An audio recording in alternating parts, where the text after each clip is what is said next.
Assalamualaikum warahmatullahi wabarakatuh. Tuan-tuan dan puan-puan, dapat dengar suara? Dengar Ustaz. Okey, alhamdulillah. Alhamdulillahirabbil wabihi nasta'in ala umuri dunya waddin. Allahumma salli ala Muhammad wa ala alihi wa sahbihi wa barik wa sallim. Subhanaka la ilma lana illa ma 'allamtana innaka antal alimul hakim. La haula wa la quwwata illa billah. Amma ba'd.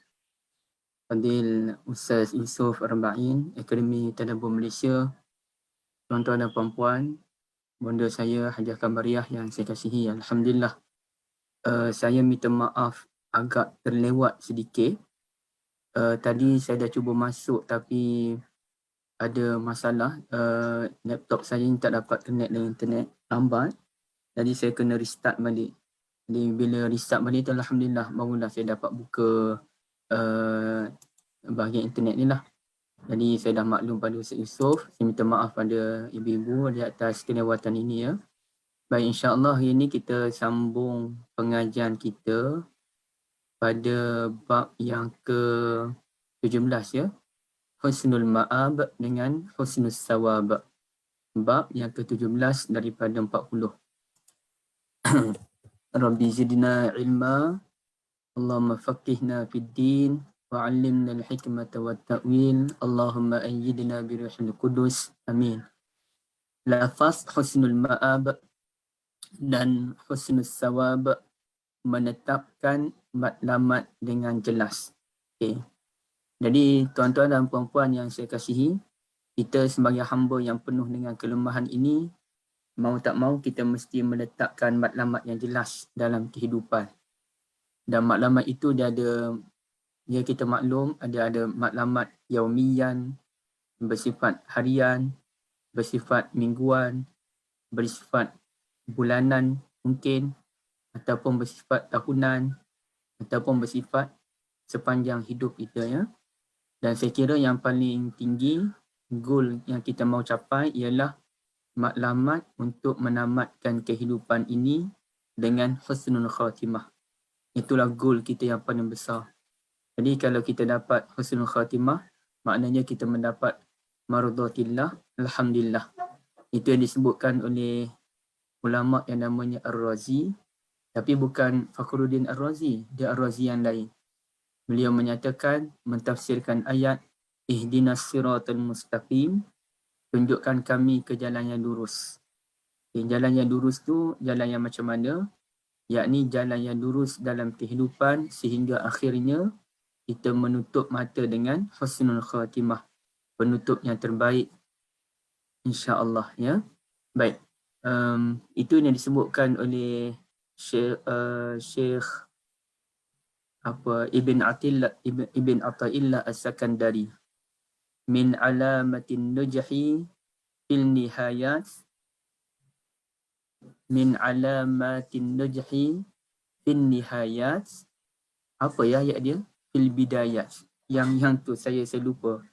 Antara tanda kejayaan pada akhir kehidupan kita ialah permulaan yang baik. Dan beliau juga menyatakan man asyraqat bidayatuhu asyraqat nihayatuhu. Lama saya tak sebut perkataan ni dah berapa belasan tahun dah, tapi alhamdulillah ini dia kalam yang mudah kita ingatkan. Siapa yang bersinar permulaannya, bersinarlah pada penghujungnya. Baik. Jadi tuan-tuan dan puan-puan, untuk memahami konsep matlamat ini, saya letakkan perbincangan tentang husnul ma'ab dan juga husnul sawab. Kalau husnul ma'ab ini sebaik-baik tempat tinggal. Manakala husnul sawab sebaik-baik balasan ataupun pahala. Baik. Sebaik-baik tempat kembali, sebaik-baik balasan pahala. Kalau kita lihat dalam surah Ali Imran ayat 14 ya. A'udzubillahi minasyaitonirrajim. Zuyyina lin-nasi hubbus syahawati minan nisa' wal banina wal qanatiril muqantarati minadh dhahabi wal fiddah wal khaylil musawwamati wal an'ami wal hars. Dzalika mata'ul hayatid dunya wallahu 'indahu husnul ma'ab. Dihiasi untuk manusia ini perasaan syahwat dia terhadap apa? Wanita, anak-anak. Al-Qanatir ini harta benda yang bertimbun-timbun, yang terdiri daripada emas, perak, wal khaylil musawwamah, kuda yang terlatih, ya, wal an'ami wal hars, haiwan-haiwan ternakan dan juga tanaman-tanaman. Itulah dia kehidupan, kesenangan kehidupan kita di dunia kan.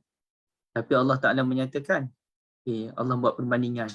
Secara halus Allah buat perbandingan, itu memang kesenangan untuk kehidupan dunia. Tapi di sisi Allah ada sebaik-baik tempat kembali. Maknanya Allah nak sebut, besar mana pun kesenangan hidup di dunia ni, Allah lagi baik. Di akhirat ataupun di syurga nanti jauh lebih baik.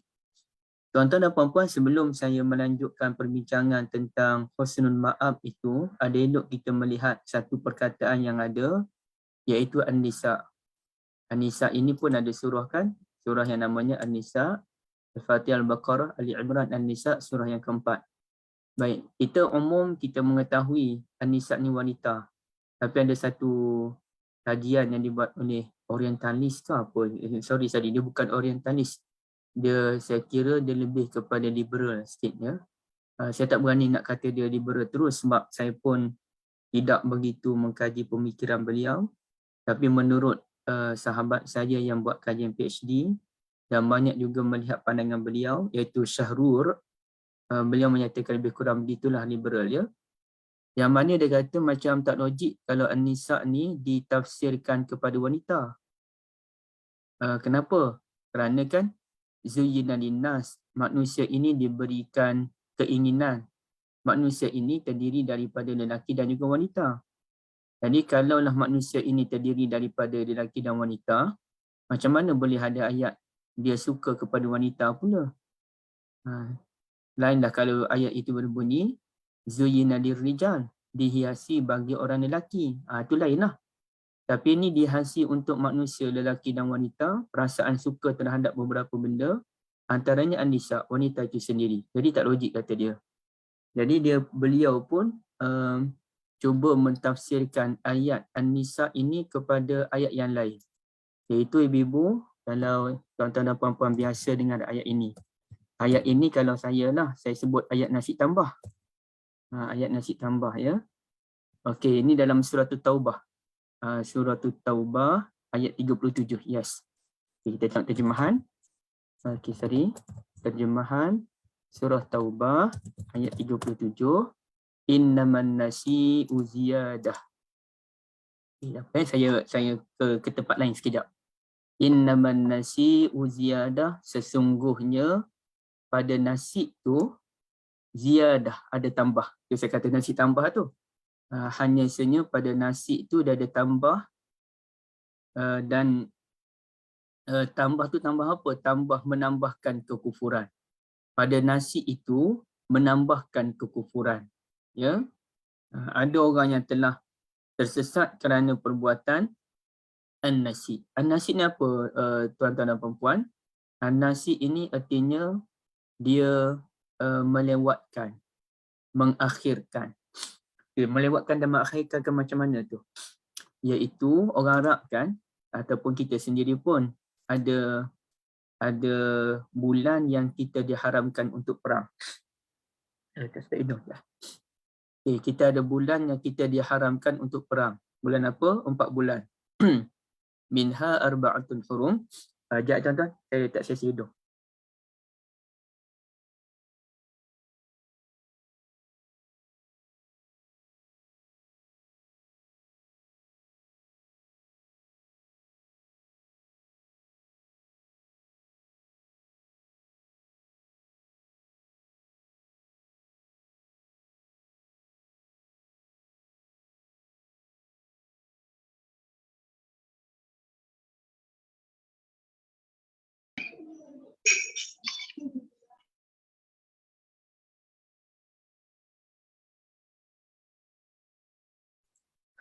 Sorry, saya hidung pula.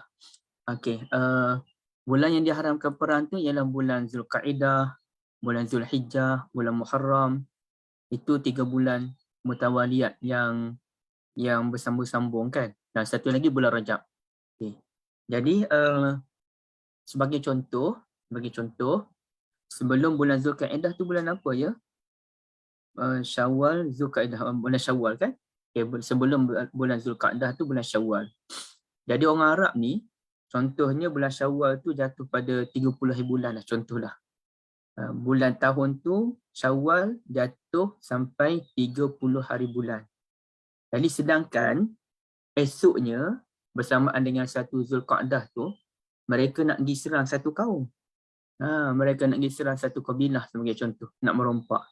Sebagai contoh ya, mereka nak rompak satu kaum ataupun nak serang satu kampung pada satu Syawal, pada satu Zulkaidah. Tapi tak boleh. Kalau mereka serang pada satu Zulkaidah, bermaksud mereka telah melakukan perkara itu dalam bulan haram. Jadi mereka pun telah melakukan nasi. Nasi itu artinya mereka mendakwa esok baru 30 Syawal. Hari ini baru 29 Syawal hari ini. Esok baru 30 Syawal. Jadi bila esok 30 Syawal, boleh lagi serang. Itu masuk an-nasib. Dan benda ini pun berlaku bukan dalam tradisi Arab je. Bahkan dalam tradisi China ke mana, pun ada, yang mana kalaulah hari kebesaran itu tidak jatuh pada hari birthday raja sebagai contoh. Jadi raja tu akan adjust supaya nak tak nak hari kebesaran tu jatuh pada birthday raja, hari kelahiran raja.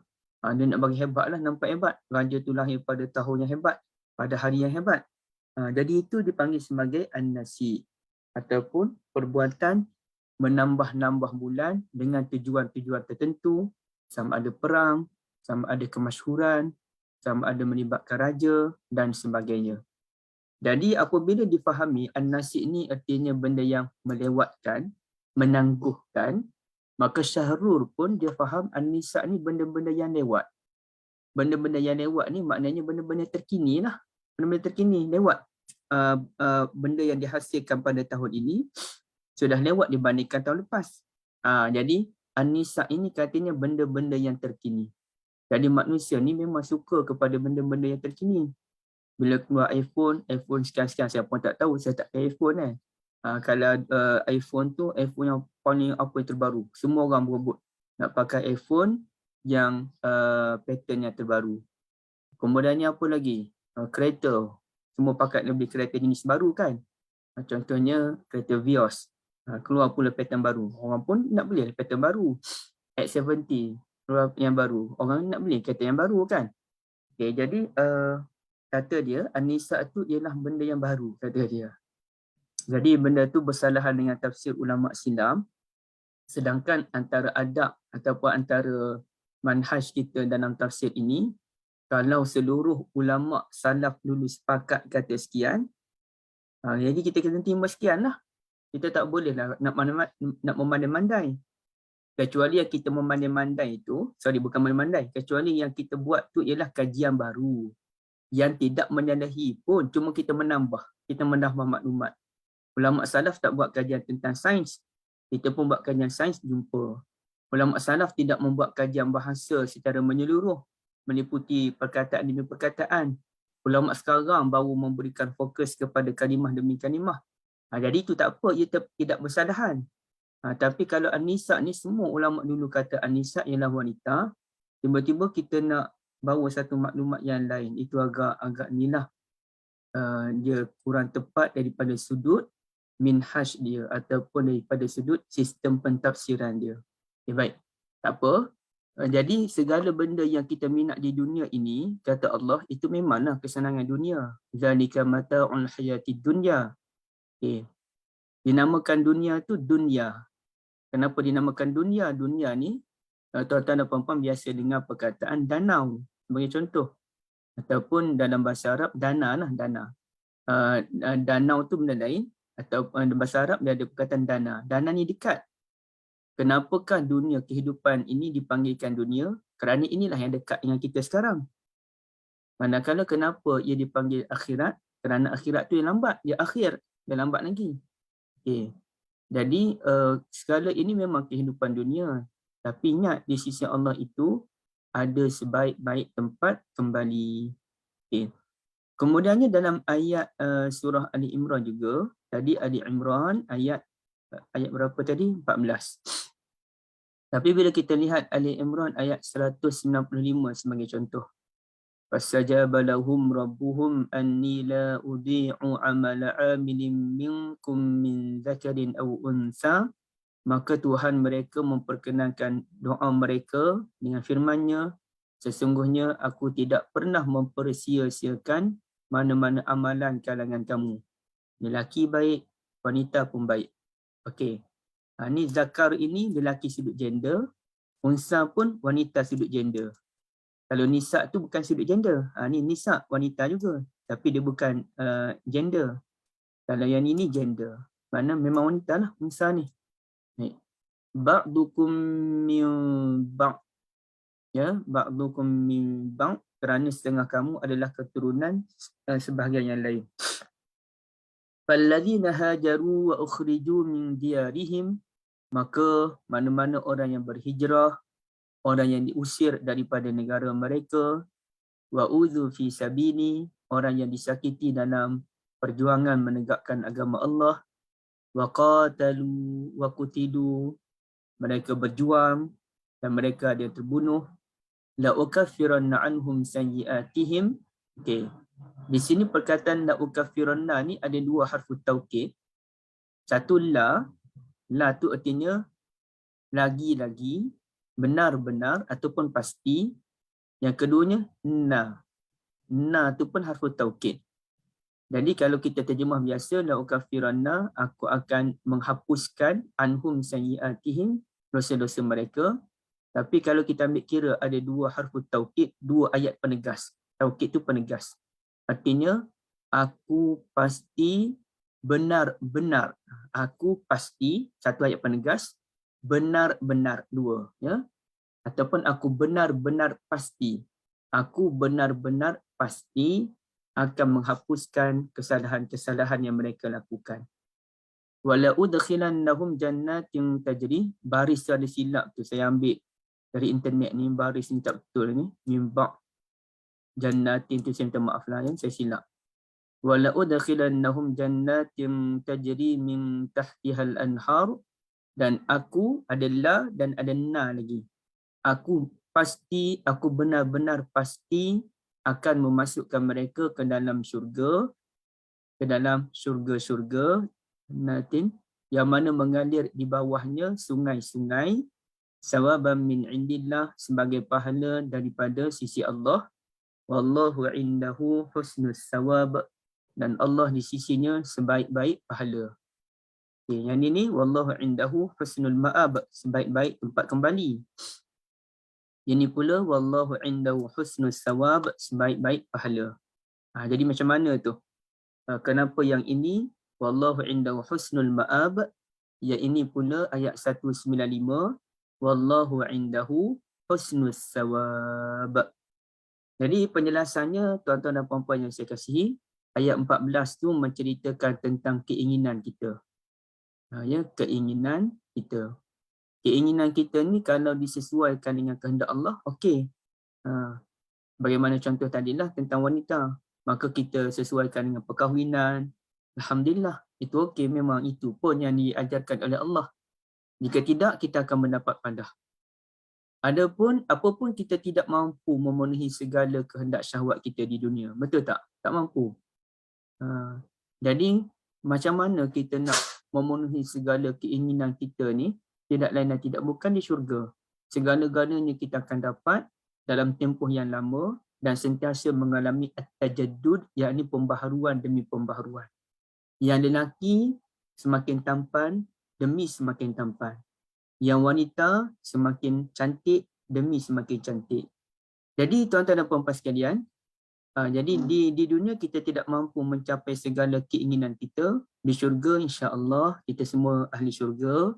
Kita akan mampu mencapai segala kesenangan yang kita, keinginan yang kita mahu yang kita mahukan selama ini. Jadi Allah Taala pun nak bagi kita sabarlah, ya, sabar. Memanglah kita nak macam-macam, ya. Saya pun nak macam-macam kalau boleh. Kalau boleh rumah tu besar, kemudiannya ada kolam, kemudian ada satu tempat galeri, kemudian ada satu perpustakaan yang besar di rumah saya, kemudian macam-macam dah kalau kita nak kan. Ada orang yang mana keinginan dia kalau boleh dia nak travel, dia ada duit yang sangat banyak, tak perlu bekerja, kerjanya travel je.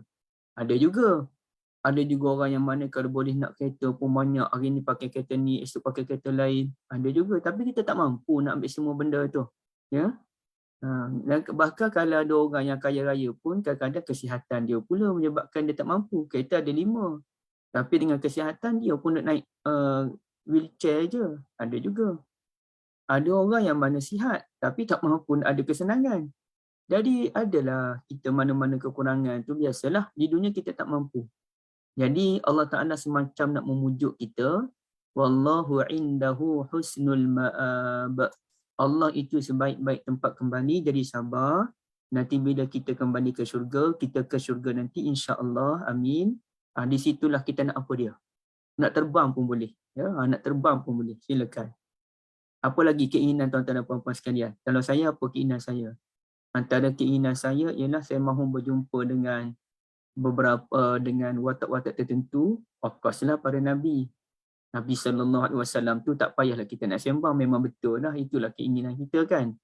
Jadi kita nak jumpa Nabi, nak jumpa tokoh-tokoh, sebab orang seperti saya, Ustaz Yusof ni buat kajian tentang Quran, ada banyak persoalan tentang Quran yang kita tak tahu. Ada orang nak jumpa dengan wanita isteri Al-Aziz, nak tanya, adakah puan dulu kahwin tak dengan Nabi Yusuf dulu? Ada juga keinginan nak tanya benda tu kan. Dan saya sendiri pun nak tahu keadaan macam mana Allah mulakan penciptaan bumi ni, bermula zaman Nabi Adam sampailah zaman Nabi Muhammad SAW. Nak tengok sejarah-sejarah di alam Melayu semua kita nak tahu, tuan-tuan dan puan-puan sekalian. Ini keinginan yang tak mampu kita capai di dunia. Sabarlah, di hari akhirat nanti kita boleh, semua benda tu kita boleh. Kita boleh peringkat demi peringkat, sebab banyak benda kita nak kan. Baik. Kemudiannya tuan-tuan dan puan-puan sekalian, dalam kes ayat 195 surah Ali Imran tu, ujung tu dia tentang jihad. Yang tu kita lihat, falladzina hajaru wa ukhriju min diyarihim, orang yang berhijrah, orang diusir dari negara mereka, orang yang disakiti pada jalan Allah, orang yang waqatalu ni orang yang membunuh musuh dalam perang, waqutilu orang yang terbunuh. 5 ni, ini semua orang yang menyerahkan segala kehidupannya kepada Allah Rabbul Jalil. Ya. Jadi di sini tuan-tuan dan puan-puan yang dirahmati Allah, sesuai dengan cerita hijrah, sesuai dengan cerita jihad, Allah Ta'ala pun nak bagi semangat ataupun tahrir, motivasi kepada kita semua, tuan-tuan dan puan-puan.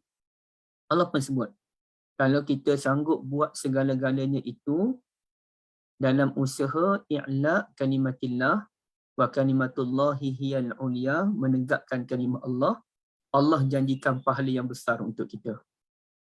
Buat je, pahala tu Allah dah janji dah, confirm dapat. Ya? Cuma pahala ni dia boleh padam apabila kita melakukan sesuatu yang boleh delete pahala kita, pun boleh juga. Iyazambillah. Baik, jadi di sini pengajarannya, dalam keadaan manusia begitu mencintai dunia. Saya antaranya yang begitu mencintai dunia. Cuma tinggal sekarang kita kawal dengan tak kawal tu je. Maka Allah Ta'ala pun janjikan kepada kita, sabar, kecintaan pada dunia itu nanti Allah tukar kepada hari akhirat nanti. Di hari akhirat silakan. Tuan-tuan dan puan-puan, ibu ayah sekalian, kita boleh dapat segala-galanya di syurga nanti insya-Allah. Tapi nak sabar tu bukan senang. Ya? Nak sabar bukan senang. Saya antara orang yang tak sabarlah. Okey. Yang keduanya, kita mesti memberikan fokus untuk mendapat pahala dan ganjaran yang besar daripada Allah dengan berjuang menegakkan agamanya mengikut lapangan masing-masing. Ikut lapangan masing-masing. Dia tak semestinya semua kita ni nak pergi buat misi kemanusiaan. Kalau semua orang buat misi kemanusiaan, siapa yang nak fokus dalam bidang lain seperti bidang kekeluargaan, dalam bidang membela wanita, dalam bidang ilmu, menjaga masjid dan surau yang ada. Jadi ambil bahagian masing-masing. Ambil bahagian masing-masing. Macam Akademi Tadabbur Malaysia di bawah Ustaz Yusof, ini perjuangan buat program pula percuma. Ustaz Yusof sendiri saya tengok penuh dengan perkongsian-perkongsian ilmu, berkaitan dengan Nabi, berkaitan makhluk yang bersayap dan sebagainya. Ini ilmu. Dan orang berilmu ini merupakan perjuangan untuk memandaikan masyarakat. Ini satu perjuangan yang besar. Jadi kita ambil lapangan masing-masing. Ada kalangan kita yang mana kerjanya fokus kepada keluarga. Besar tu, bukan main. Walaupun kita hanya didik seorang je anak kita dan anak kita tu berjaya nanti, seorang sahaja yang berjaya, dia telah memberikan manfaat yang besar kepada masyarakat. Dia boleh memberi manfaat kepada ribuan orang. Walaupun dia seorang je, ribuan orang mendapat manfaat daripada dia. Jadi dia fokus, dia nak jaga anak dia sungguh-sungguh, itu jihad dia. Jadi itu, kita ambil lapangan masing-masing tanpa merendahkan orang lain. Macam tadi ada orang ambil sampah di rumah kami. Jadi rumah kami ni hari Selasa, hari Khamis, hari Sabtu, orang ambil sampah. Setiap kali saya jumpa, saya akan ucap terima kasih dan saya rasa begitu berterima kasih pada mereka kerana sanggup buat kerja sebegini rupa. Itu jihad mereka. Kalau mereka niat bahawa dia bekerja tu nak cari rezeki yang halal untuk diberikan kepada keluarga dan dia ni buat benda tu kerana dia nak pastikan kebersihan di kawasan tempat dia bertugas, maka itu jihad. Kalau dia Muslim lah, dan saya kira kebanyakannya Muslim ya, ataupun semuanya Muslim. Jadi di tempat saya ni lah. Jadi di sini kita buat kerja mengikut lapangan masing-masing. Rumusannya, kalimah husnul ma'ab mendidik kita meraih kebahagiaan di syurga kelak, manakala kalimah husnul sawab mendidik kita untuk untuk sentiasa meletakkan maklumat untuk mendapat pahala yang bakal disediakan oleh Allah di syurga nanti. Jadi husnul ma'ab tu syurga. Husnul sawab itu dia akan menentukan kedudukan kita di syurga nanti, syurga peringkat yang mana. Ya? Semoga Allah memberikan kita anugerah Jannatul Firdaus. InsyaAllah, amin. Baik. Kemudiannya kita lihat pula lafaz ataupun huruf sa dan saufa. Simple je. Sa tu akan, saufa pun akan juga. Janji Allah Ta'ala pasti berlaku. Ta'ala ni maha tinggi lah kan. Ta'ala ni asal daripada Ali. Allah Ta'ala, Allah yang tinggi. Okay, baik. Sa dan saufa, janji Allah Ta'ala pasti akan berlaku. Lambat laun, tuan-tuan dan puan-puan sekalian, ya, janji Allah tu akan berlaku, antaranya nasrun minallah wa fathun qarib wa basyiril mu'minin. Kemenangan daripada Allah, pembukaan itu pun dah sangat dekat. Berilah sungguh-sungguh berita gembira kepada orang beriman. Jadi kalau kita tanyakan macam manalah keadaan di Syria sekarang ni, bila lah nak berakhir, dah berapa tahun dah ni kan? 10 tahun ke lebih dah 10 tahun. Tak selesai-selesai masalah di Syria, pelarian berapa ramai. Rohingya macam mana, keadaan di Somalia macam mana, keadaan di Kemboja macam mana. Jadi kita pun pening kadang-kadang. Itu yang disebutkan oleh Nabi SAW, walakinnakum tas'jilun, tetapi kamu ni gopoh, kata Nabi. Sabarlah ya. Kemudiannya kalau kita lihat dalam surah Rum, cuba ibu-ibu kita lihat ya, surah Rum. Kita tengok terjemahanlah senang sikit. Surah Rum ini cerita tentang kekalahan bangsa Rom. Ghunibatir Rum, bangsa Rom telah dikalahkan fi adnal ardi wa hum min ba'di ghalabihim sayaghlibun. Jadi kalah tu, tapi dalam masa fi bid'i sinin, dalam masa tidak sampai 10 tahun, mereka bangkit semula. Okay. Jadi dalam tempoh bila masa Rom kalah lawan yang Parsi, mana lebih jahat antara Rom dengan Parsi? Parsi lagi jahat. Rom ni jahat juga tapi kurang-kurang dia ahli kitab. Okay.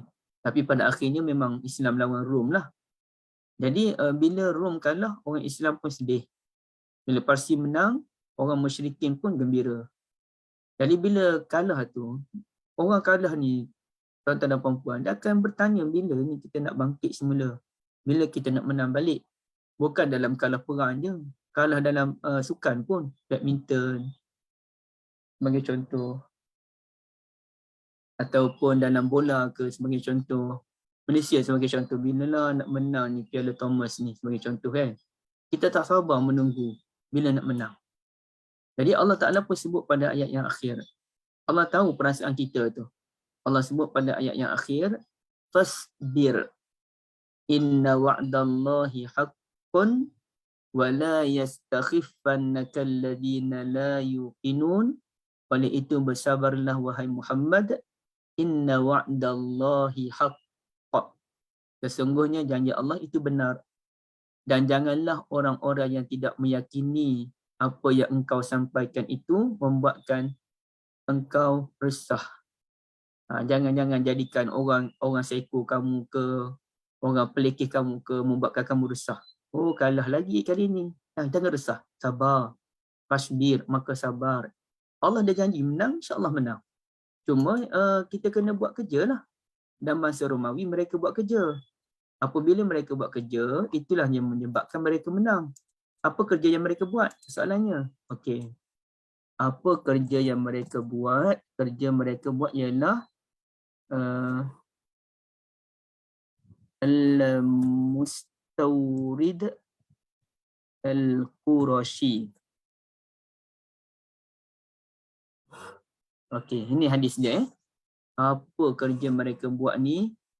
Iaitu kata Nabi, kata Mustawrid Al-Qurashi sembang dengan Amr bin Al-As radhiyallahu anhuma. Kata dia apa dia? Taqumu sa'ah wa rum aksarun nas.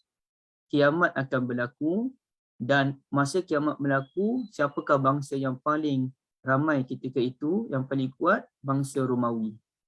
Okay. Wa rum aksarun nas. Bila maklumat yang disampaikan oleh Mustawrid Al-Qurashi itu sampai di telinga Amr bin Al-As, maka Amr bin Al-As pun jumpa dengan beliau dan tanya, betul ke apa yang kamu sebut tu?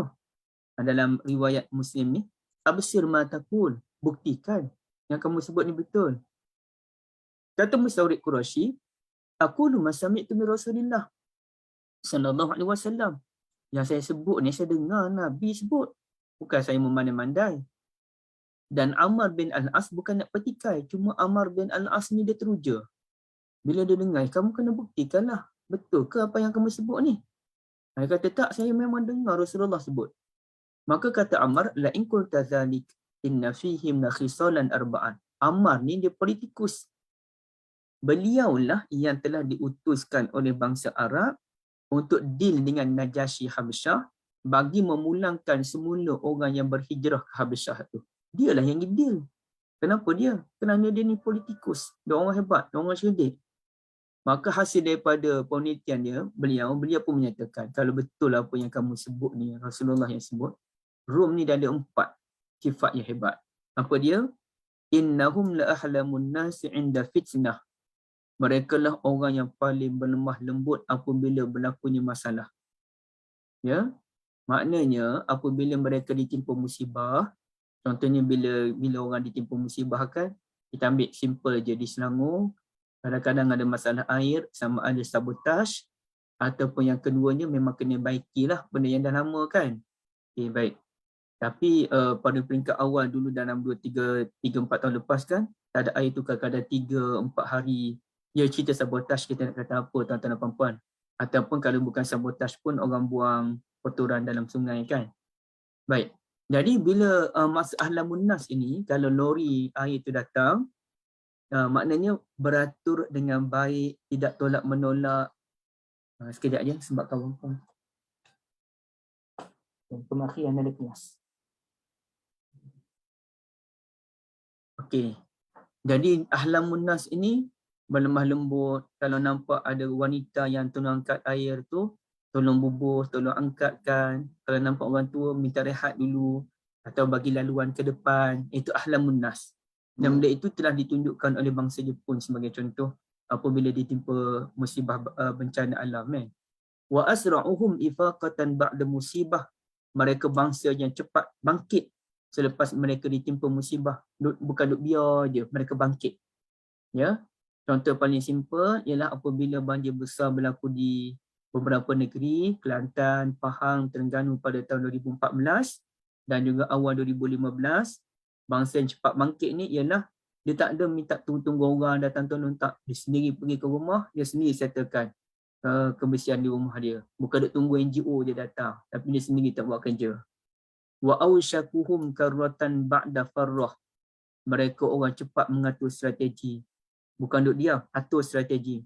Wa khairuhum limiskinin wa yatimin wa dha'if. Mereka orang terbaik untuk orang miskin, orang anak yatim dan orang yang lemah.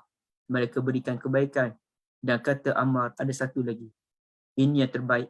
Hasanatun jamilah. Wa amna'uhum min zulmil muluk. Mereka membela diri mereka daripada kezaliman pemerintah. Bukan duduk je bagai lembu dicucuk hidung. Tak. Pemerintah buat salah, mereka bangkit lawan. Jadi tuan-tuan dan puan-puan sekalian, di sini kembali, jadi mangsa Romawi itu dia bertindak, bukan dia diam je. Jadi bila kita tahu janji Allah itu akan berlaku, kemenangan itu akan dapat. Tapi adakah kita diam? Tak, kita mesti bertindak. Nanti ada satu poin yang saya nak kongsikan jika sempat insya-Allah. Baik. Kemudiannya tuan-tuan dan puan-puan sekalian, orang yang melakukan dosa dan maksiat lambat laun akan tahu bahawa janji buruk Allah akan timpa mereka. Kalau buat maksiat, tak lama dia kena rasuah sebagai contoh. Ya memang tuan akan kaya, dapat duit juta-juta. Yang rasuah peringkat skala besar lah kan. Dapat puluh juta, ratus juta, bahkan bilion. Kerana rasuah, kerana tender, projek dan sebagainya. Tapi kalau dapat, sebagai contoh tuan-tuan dan puan-puan, kalau kita ada duit 100 juta, kita nak buat apa duit 1 juta? Saya sendiri pun kalau ada 10 juta, saya nak buat apa 10 juta? 1 juta logik lagi lah, kita boleh beli rumah kan. Tapi kalau ada 10 juta, ada 100 juta, kita nak buat apa duit banyak-banyak? Kita pun pening. Jadi apa best sebenarnya ada duit banyak-banyak ni? Tak ke mana-mana juga tuan-tuan dan puan-puan sekalian. Tak. Orang yang melakukan dosa ni, dia akan tersungkur dan akan menyesal. Dan masa itulah bila dah hujung-hujung nyawa tu, dia akan kata, ya Allah, kalau lah aku ni umur panjang, aku nak sedekah, aku ni menyesal. Macam-macam lah penyesalan akan berlaku. Rabbana absarna wa sami'na farji'na na'man salihan inna kunna muqinin. Kembalikanlah pada kami ke dunia, kami baru tahu benda ni. Okey, untuk memahami benda ni, kita kena faham sa dan juga saufa. Sa tu akan, saufa pun akan. Tapi akan tu akan bagaimana? Kata Allah Azza wa Jal, kalla saya'lamun. Sa sa. Kalla saya'lamun. Thumma kalla saya'lamun. Jadi sa tu kalimah lain. Ya'lamun tu kalimah lain. Okay. Kalau nak buat ayat kalla ya'lamun pun betul. Tapi tak kenalah. Dia kurang tepat lagi. Kalla saya'lamun. Thumma kalla saya'lamun. Janganlah buat macam tu. Mereka akan tahu tentang kebenaran hari kiamat nanti. Sekali-kali jangan. Kemudian, sekali-kali jangan. Jangan kamu buat begitu, kelak mereka akan tahu tentang nasib yang akan menimpa mereka. Saufa pula kita dapat jumpa dalam surah At-Takasur. Lebih kurang je. Ini kalla saya'lamun, summa kalla saya'lamun. Ini dia tak guna sa tapi dia guna saufa. Kalau ya'lamun, mereka. Kalau ta'lamun, kamu. Kita je beza ya. Ya'lamun tu mereka. Ta'lamun, kamu. Kalla saufa ta'lamun, summa kalla saufa ta'lamun. Sekali-kali jangan. Kelak mereka akan tahu akibat buruk terhadap kejahatan yang mereka lakukan. Kemudian sekali-kali jangan. Kelak kamu akan tahu balasan buruk di hari akhirat nanti. Jadi apa beza tu antara sa dengan saufa tu? Tuan-tuan dan puan-puan sekalian. Hayat lebih kurang je. Kalla saya'lamun, kalla saufa ta'lamun. Summa kalla saya'lamun, summa kalla saufa ta'lamun. Jadi apa beza dia? Jom kita tengok sama-sama ya. Okey. Sa ini merujuk kepada benda yang nak berlaku tak lama lagi. Tak lama lagi lah. Kalau saufa lambat lagi. Ya. Contohnya sebelum rentas negeri dibenarkan, alhamdulillah hamdan katsiran. Maka Menteri Kesihatan Khairi Jamaluddin pun maklum, kita akan maklumkan kebenaran rentas negeri tidak lama lagi. Sa dapat dia tahu rentas negeri, petang tu juga kami sekeluarga dengan cita-cita yang panjang. Perkara pertama perlu kami buat apabila boleh rentas negeri ialah berjumpa dengan orang tua kami. Dan satu-satunya orang tua kami yang masih ada ialah ibu kami. Peringkat ayah mertua saya, mak mertua dah tak ada. Jadi mak dia ada. Okey, kerana itu target utama kami sebelum kami nak pergi bercuti ke mana-mana ke, hatta kalau kami nak pergi Mekah pun, sebelum pergi Mekah sekalipun, mesti kembali pada orang tua dulu. Kemudiannya jumpa dengan sanak saudara, adik-beradik lama tak jumpa. Dah 2-3 tahun tak balik kampung. 2 tahun tak balik kampung. Jadi tuan-tuan dan puan-puan sekalian, SAR ini menunjuk benda berlaku tak lama lagi. KJ kata, dalam hari Jumaat nanti kita akan umumkan boleh rentas negeri atau tidak. Dalam 2-3 hari lagi sebagai contoh. Kalau Saufa ni lambat lagi. Saufa ni lambat lagi. Contoh yang apa yang Saufa apa-apalah tuan-tuan dan puan-puan sekalian. Saufa ni merujuk kepada benda yang lambat lagi. Contohnya kalau baru je berlaku pilihan raya, maka kita kata Saufa, pilihan raya akan datang Saufa dalam 4-5 tahun lagi lah, lambat lagi. Okay. Jadi itu Saufa, bahkan Saufa ni boleh mencecah sampai ke hari akhirat sekalipun. Saufa, lambat lagi. Ada juga ulama berpendapat kalau SAR ini biasanya digunakan untuk janji buruk, biasanya, tak semestinya, biasanya. Namun ada masa juga digunakan untuk janji-janji buruk. Biasanya digunakan untuk janji baik, cuma ada masa untuk janji buruk. Saufa biasanya untuk janji buruk dan ancaman. Okay. Yang ketiga, ada ulama mengatakan penekanan dalam saufa tu lebih tegas dibandingkan dengan SAR. Saufa tu lagi tegas. Sesuailah dengan kalimahnya yang dieja lebih panjang, saufa 3 huruf berbanding SAR 1 huruf je. Jadi bila lebih panjang tu sebutan dia menunjukkan ada nilai ketegasan, ada nilai apa-apalah, lebih lama, lebih panjang, lebih mendalam, lebih deep dan sebagainya. Jadi sekarang ni cuba kita lihat dalam surah An-Naba, kalla saya'lamun, summa kalla saya'lamun. Jadi ayat surah ini menggunakan kalimah yang ringkas. Kenapa menggunakan kalimah ringkas? Kerana ayat-ayat yang terkandung dalam surah An-Naba ini semuanya ringkas. Ini merujuk pada yang ketiga ni kan. Kalau saufa tu dia lebih panjang, dia ada nilai tambah. Kalau sa ni dia ringkas, maka nilai dia tidak sebanyak nilai yang ada pada saufa. Maka ada ulama kata, kenapakah dalam surah An-Naba guna sa, bukannya guna saufa? Kerana dalam surah Naba ni, dia lebih menekankan ringkas dia, perkataan peringkas. Contohnya amma. Amma yatasa'alun, amma ni sebenarnya daripada 2 kalimah. An dan juga ma. An, ma.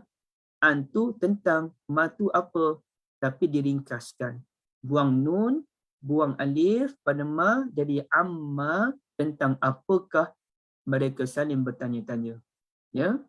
Tapi surah At-Takasur yang menggunakan ayat kalla saufa ta'lamun, summa kalla saufa ta'lamun, menggunakan kalimah al-ilha secara penuh. Alhaakumut takasur. Jadi dia berbeza dengan rentak dalam surah An-Naba yang ringkas berbanding dengan surah At-Takasur. Baik. Kemudiannya surah An-Naba menceritakan nikmat kurniaan Allah di dunia dan berterusan sampai kiamat. Jadi nikmat dunia kan dekat, kita nak capai ni. Jadi kalau kita tengok, tapi kena tengok keseluruhan surah An-Naba lah tuan-tuan dan puan-puan. Bila kita tengok keseluruhan surah An-Naba ni, Allah Ta'ala menceritakan tentang nikmat-nikmat yang Allah berikan di dunia, merangkumi pelbagai perkara, bukit bukau dan sebagainya, alam naj'alil arda mihada wal jibala autada dan lain-lain. Ya. Jadi artinya apa namanya, benda tu benda yang dekat. Benda yang dekat. Benda yang dekat, benda yang dapat di dunia lagi dan berterusan sampailah hari kiamat. Sedangkan surah At-Takasur pula, dia bukan bincang benda di dunia. Dia bincang benda di hari akhirat nanti. Dia bincang tentang alam barzakh, dia bincang tentang alam akhirat, alhaakumut takasur hatta zurtumul maqabir, itu tentang kehidupan di kubur. Kemudian cerita kiamat, cerita tentang akhirat, hisab, neraka jahim. Jadi kerana ceritanya panjang lagi, ceritanya lama, berlaku di hari akhirat, maka saufa digunakan. Jadi jika kita bandingkan surah An-Naba dengan surah At-Takasur, surah Naba ni dia cerita tentang dunia lagi, benda dekat. Sampailah akhirat pun dia bincang juga. Tapi surah At-Takasur dia tak bincang isu dunia. Dia bincang isu alam barzakh sampai ke akhirat. Maka saufa yang digunakan dalam surah At-Takasur. Begitu juga kalau kita berbalik kepada takrifan yang kedua, sa ni biasanya digunakan untuk janji baik, cuma ada masa digunakan untuk janji buruk. Manakala jadi dalam surah An-Naba tu ada cerita orang baik juga. Kan ada ayat bermula ayat 31, innalil muttaqina mafaza hadaiqa wa a'naba. Itu cerita-cerita orang baik. Sebelum tu ada cerita tentang orang jahat. Ayat-ayat sebelum tu. Jadi dia bercampur. Yang baik dengan yang buruk. Surah Takasur tak. Dia cerita benda yang buruk je. Maka saufa yang digunakan. Ya. Jadi di sini kita boleh memahami bahawasanya sa ini merupakan benda yang berlaku sekarang. Kalla saya'lamun, kelak kamu akan tahu akibat buruk yang menimpa kamu. Di dunia lagi kamu dah tahu dah. Contohnya, kalau kamu menipu orang, di dunia kamu tahu dah kesan dia apa dia, orang tak akan berkawan dengan kamu. Kalau kamu di dunia lagi kamu tindas orang lain, di dunia lagi kamu dapat kesan dia, bahawa kamu tidak akan, panggil apa, kalau perniagaan tu akan bankrupt, akan jatuh dan sebagainya. Tapi kalau saufa tu, ya mungkin kamu tak tahu sekarang. Tapi mungkin hujung-hujung kehidupan kamu nanti kamu akan tahu. Mungkin tak tahu sekarang, tapi mungkin di hari akhirat nanti baru tahu. Okey. Jadi di sinilah kalau orang baik, kita kena tahu janji Allah ni ada sa dan ada saufa. Bagi orang baik, ada sa dan ada saufa. Maksud saya saufa dalam bentuk yang umum. Dalam Quran, saufa tu memang untuk janji buruk lah kan. Tapi maksud saya janji baik yang Allah sediakan ni ada yang dapat segera dan ada yang dapat di hari akhirat nanti. Dan untuk orang jahat kena tahu bahawa Allah Ta'ala juga akan mempercepatkan azab bagi sebahagian dosa yang dilakukan, dan ada juga Allah melewatkan azab supaya azab itu bertambung di hari akhirat nanti. Wallahu a'lam. Terima kasih banyak tuan-tuan dan puan-puan sekalian. Ustazah Asiah ada tanya soalan tu, macam mana jazakumullah khairan ustazah, saufa astaghfiru lakum rabbi. Okey. Itu dalam surah Yusuf. Jom kita tengok sama-sama surah Yusuf. Itu dalam muka surat kedua terakhir kan. Yang mana adik-beradik Nabi Yusuf memohon supaya ayahnya maafkan kami wahai, tolong mohon ampun buat kami wahai ayah, ya. Tolong mohon ampun buat kami itu. Maka kata Nabi Yaqub, saufa astaghfiru lakum rabbi. Qalu ya abana astaghfir lana zunubana inna kunna khati'in. Okey, sorry.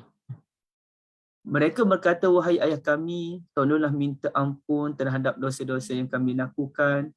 Sesungguhnya kami ini ialah orang yang bersalah. Nabi Yaqub menyatakan, saufa, aku akan mohon ampun untukmu dari Tuhanku. Innahu huwa al-ghafurur rahim. Ada penegasan di situ je. Hu dengan huwa. Innahu sesungguhnya dia. Huwa dialah. Begitu. Kalau di sini dia biasa je. Sesungguhnya dialah. Kalau ni sebenarnya innahu sesungguhnya dia huwal ghafurur rahim. Dialah yang maha pengampun, maha pengasih. Jadi kenapa saufa? Saufa di sini ustazah, tuan-tuan dan puan-puan, bukannya hari akhirat. Bukan hari akhirat, tapi ceritanya lambat sikit. Sepatutnya bila anak-anak tu beritahu, ayah, abah, tolonglah mohon ampun buat kami dosa yang kami lakukan. Maka Nabi Yaqub pun, ya Allah, ampunkanlah dosa anakku. Tak, Nabi Yaqub tak begitu.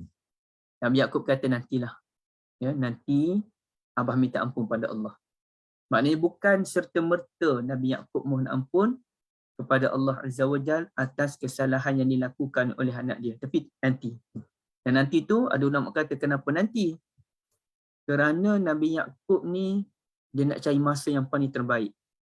Nantilah hujung malam nanti sebagai contoh, abah bangun, abah mohon ampun buatmu, buat kesalahan kamu semua. Semoga Allah ampunkan sebagai contoh. Dan juga saya teringat, adakah saya membaca ataupun ia hanya apa yang saya fikirkan. Nabi Yaqub ni orang tua, tuan-tuan. Dia orang tua ni dia beza dengan Nabi Yusuf. Dia beza. Nabi Yusuf orang muda. Orang muda ni dia macam mana? Orang muda ni dia cepat. Dia nak cepat. Kalau dia nak bertindak segera. Kalau dia nak marah, dia nak marah segera. Kalau dia nak berbaik segera. Itu Nabi Yaqub dan Nabi Yusuf. So bila Nabi Yusuf ini berbeza dengan Nabi Yaqub, cuba kita lihat. Apabila adik-beradik Nabi Yusuf ini minta ampun kepada Nabi Yusuf kan. Okay. Mana dia? Sini depan lagi. Ni. Qalu tallah laqad asarakallahu alaina wa in kunna la khati'in. Demi Allah, Allah telah melebihkan kamu daripada kami. Sesungguhnya kami benar-benar orang yang bersalah. Wa in kunna la khati'in. Cuba ibu-ibu tengok. Saya kena buka dua lah bagi nampak sikit ni. Okay, bagi best sikit. Dah hilap pula. Okay, bila buka dua ni, kita buat perbandingan. 98 Okay. Ini ayat ni yang Nabi Yusuf ni macam mana? Wa in kunna la khati'in. Sesungguhnya kami benar-benar orang bersalah. Ada la tu. La tu benar-benar kan? Benar-benar orang bersalah. Tapi dalam kes dengan Nabi Yaqub tadi, inna kunna khati'in. Tak ada la. Kami ni orang yang bersalah. Kerana dosa mereka dengan Nabi Yusuf yang paling besar tu, yang tu mereka katalah khati'in tu. Okay. Bezanya macam mana bila mereka ni kata macam tu, mereka minta maaf ke? Tak minta maaf lagi tu. Tak ada pun ayat mereka minta maaf, tuan-tuan dan puan-puan sekalian. Cuma mereka mengakui Allah telah lebihkan kamu daripada kami dan kami benar-benar bersalah. Maknanya nak minta maaf lah, tapi tak ada ucapan minta maaf secara direct. Mereka hanya mengaku mereka salah dan secara simboliknya mereka minta maaf. Nabi Yusuf tak tunggu minta maaf dan mereka mengaku mereka salah. Terus Nabi Yusuf kata apa dia? La tasriba alaikumul yaum. Tak ada celaan untuk kamu hari ini. Hari ini bukan masa untuk kita saling mencari kesalahan antara satu sama lain. Tak ada. Yaghfirullahu lakum. Semoga Allah mengampunkan kamu. Wa huwa arhamur rahimin. Kenapa? Allah itu maha pengasih, melebihi segala-galanya. Yang Nabi Yaqub tadi apa dia? Wa huwal innahu huwal ghafurur rahim. Maha pengampun, maha pengasih. Yang ni arhamur rahimin. Tuhan yang paling pengasih. Tu pun kena kaji tu. Apa beza arhamur rahimin dengan al-ghafurur rahim? Okey, tak apa. Tapi ceritanya adik-beradik Nabi Yusuf ni baru mengaku salah, Nabi Yusuf terus bagi maaf. Nabi Yaqub pula, adik-beradik anak-anak dia minta Nabi Yaqub tolonglah doakan kami untuk Allah supaya Allah ampunkan dosa kami. Nabi Yaqub ni kata sabarlah dulu. Nanti ayah minta ampun nanti. Jadi dia ada nanti tu. Tuan-tuan dan puan-puan sekalian, sampaikan saya terfikir nanti tu Nabi Yaqub mungkin dia nak tengok anak dia ni betul tak betul ni minta maaf ni. Bagi masa dulu, tengok dulu. Kalau betul dah berubah, barulah Nabi Yaqub akan istighfar kepada Allah. Jadi dia ada perkiraan orang tua ni, dia ada perkiraan dia. Sebab tu kita tengok kan cara orang tua dengan orang muda berfikirkan lain. Orang tua ni dia ada pemikiran dia berbeza dengan pemikiran orang muda yang nak cepat. Orang tua pun ada juga jenis nak cepat. Tapi orang tua ni dia pengalaman dia banyak, maka perkiraan dia tu banyak. Perhitungan dia banyak. Jadi dia nak atur strategi tu pun kemas. Dibandingkan dengan orang muda yang masih lagi mentah, yang pengalaman pun kurang dan sebagainya. Tapi bukan saya kata Nabi Yusuf tu mentah, kurang pengalaman, tak. Cuma nak katanya Nabi Yaqub ni, dia lain pemikiran dia. Berbanding dengan anandanya Nabi Yusuf alaihi wassalatu wassalam. Wallahu a'lam. Ada sebarang persoalan tuan-tuan dan puan-puan?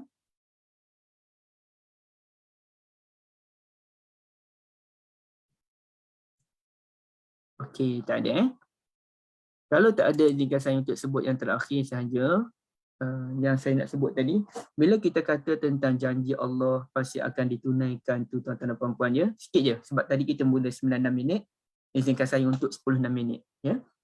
Jadi bila kita nak kata janji Allah tu akan dimakbulkan oleh Allah, kemenangan tu akan datang, semua kita kena buat kerja. Maka ada satu perbahasan, Islam akan menang bukan? Dan antara kemenangan Islam ni dicapai melalui kemunculan Al-Imamul Mahdi, imam yang mendapat petunjuk. Dan ini pemimpin yang mendapat petunjuk daripada Allah. Al-Mahdi itu petunjuk. Imam, pemimpin yang mendapat petunjuk dan dialah yang memberikan petunjuk. Persoalannya tuan-tuan dan puan-puan sekalian, Imam Mahdi ni lahir macam mana? Adakah Imam Mahdi ni memang Allah tentukan macam mana pun akan keluar?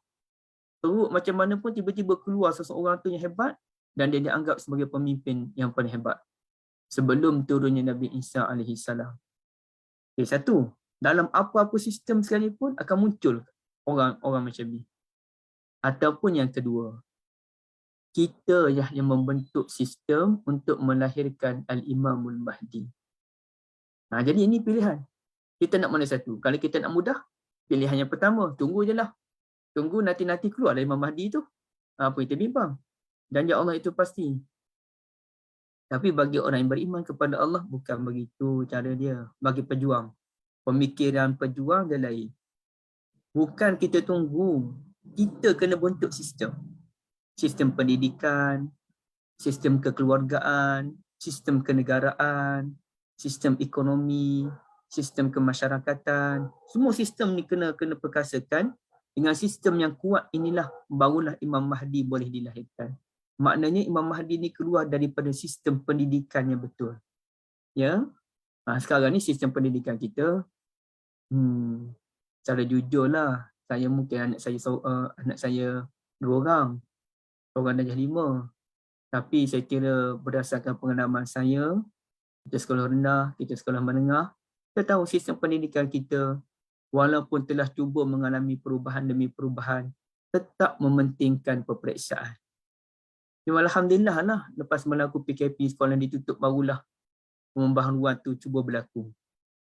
Kita tetap mementingkan peperiksaan. Sekolah tetap akan menjaga nama baik sekolah. Maka sekolah memerlukan orang yang berjaya dalam peperiksaan. Maka buatlah apa sahaja sekalipun, walaupun guru-guru terpaksa mengajar cara menjawab soalan yang bersifat kemahiran berfikir aras tinggi pun, sebenarnya tidak berfikir pun sebab guru-guru telah latih tubi dan guru-guru yang memberikan jawapan sebenarnya. Cuma nama sahaja kemahiran berfikir aras tinggi. Jadi kita masih lagi berada pada takut kita mementingkan sesuatu yang bersifat kertas semata-mata. Sijil, keputusan dalam sijil, bukannya kualiti yang dapat dilahirkan. Ya. Dan benda ini saya dapat rasa ketika saya belajar di universiti. Bila masa tahun ketiga saya dah mula memberontak. Pemberontakan tu dah lama. Tapi bila tahun ketiga tu saya betul-betul memberontak dan saya mula tak suka dengan sistem pendidikan yang ada. Saya rasa ini bukan sistem pendidikan yang saya mahukan. Menyebabkan saya pun belajar ala kadar, walaupun jelah dapatlah result tu okey je, tapi tak minat. Saya tak minat. Saya belajar pun last minute, saya duduk dalam peperiksaan pun sekejap je, saya tak suka duduk lama-lama. Kerana bukan itu tujuan saya belajar. Sehinggalah bila saya habis belajar universiti, barulah kita jumpa, ya Allah, inilah ilmu yang aku cari selama ni. Jadi bila kita belajar kerana ilmu semata-mata, kita dapat tangkap banyak benda, tuan-tuan dan puan-puan. Memang beza. Bila saya belajar kerana peperiksaan, saya tertekan. Saya tak suka dengan sistem macam tu. Sejak sekolah menengah lagi saya tak suka. Jadi bila kita tertekan, kita tak peduli. Kita tak peduli, kita rebel, tapi kita tak sedar kita sedang rebel masa tu. Walaupun kita boleh buat, tapi kita rebel. Hatta dalam apa pun kita tak nak belajar. Sebab kita rasa kenapa aku kena belajar? Kerana nak jawab peperiksaan, di mana nilai dan kualitinya. Tapi bila dah kemuncak universiti tu, saya insaf bahawa ini bukan sistem yang perlu saya lalui. Saya perlu lalui sistem yang lain. Yang macam ibu-ibu lalu sekarang, inilah sistem yang bagi saya antara pendidikan yang bagus. Memang kita nak belajar, langsung tak ada kepentingan sijil, tak ada kepentingan kita nak peperiksaan dan sebagainya. Betul-betul kita nak faham tentang ilmu Al-Quran. Jadi begitu juga saya lihat bagaimana berapa ramai orang yang belajar, dapat keputusan cemerlang dalam peperiksaan. Kawan-kawan saya berapa ramai dapat. Tapi di mana kualiti isunya? Di mana kualiti? Inilah yang dikeluhkan oleh pemikir-pemikir dalam bidang pendidikan, tuan-tuan dan puan-puan sekalian. Semakin banyak orang mendapat A, mendapat keputusan cemerlang dalam matematik, sains, adab semakin berkurangan. Yang kiralah adab anak-anak muda zaman sekarang. Tak kira zaman sekarang, zaman sebelum ni pun, ya, adab semakin berkurangan. Padahal pendidikan tu tinggi tu, tapi adab semakin berkurangan. Kemudiannya hubungan dengan orang tua, belajar tinggi, gaji mahal, tapi dengan ibu bapa tak peduli. Ya? Ini bahaya kerana sistem pendidikan tak betul. Kemudian guru-guru menggunakan anak murid untuk kepentingan guru-guru sendiri. Sebenarnya seperti pensyarah, bukan semualah, sebahagian pensyarah menggunakan pelajar tu untuk kepentingan diri sendiri bagi mendapat kredit sekian-sekian. Ini semua cukup bahaya tuan-tuan dan puan-puan sekalian. Jadi sistem pendidikan yang kita buat sekarang ni tak mampu melahirkan Al-Imamul Mahdi. Nak tak nak kita kena ubah sistem pendidikan yang disebutkan oleh sebahagian pengkaji, sistem pendidikan yang berbentuk jiwa dan mengalirkan air mata. Maknanya bila belajar Quran dan Sunnah sebagai contoh, ya, ada pengajian Quran Sunnah bukan menyebabkan orang tu mampu menjawab dalam peperiksaan, tapi benar-benar dia menghayati Al-Quran dan dia menegakkan Sunnah dalam kehidupan, yang mana bila dia, kalau dia pelajar sekolah asrama, bila dia balik ke rumah, dialah orang yang paling pandai menyantuni ibu bapa. Dialah orang yang paling pandai menyantuni jiran tetangga. Sampaikan orang kampung dia tunggu bilalah dia nak balik. Baik sangat dia tu. Tak sabar tunggu dia balik. Kerana apa? Kerana sistem pendidikan yang betul. Jadi saya kira di sini kita berhenti. Semoga Allah merahmati kita dan mengampuni segala dosa kita, insya-Allah. Saya minta maaf di atas sebarang kekurangan dan kesalahan. Assalamualaikum warahmatullahi wabarakatuh. Waalaikumsalam. Terima kasih.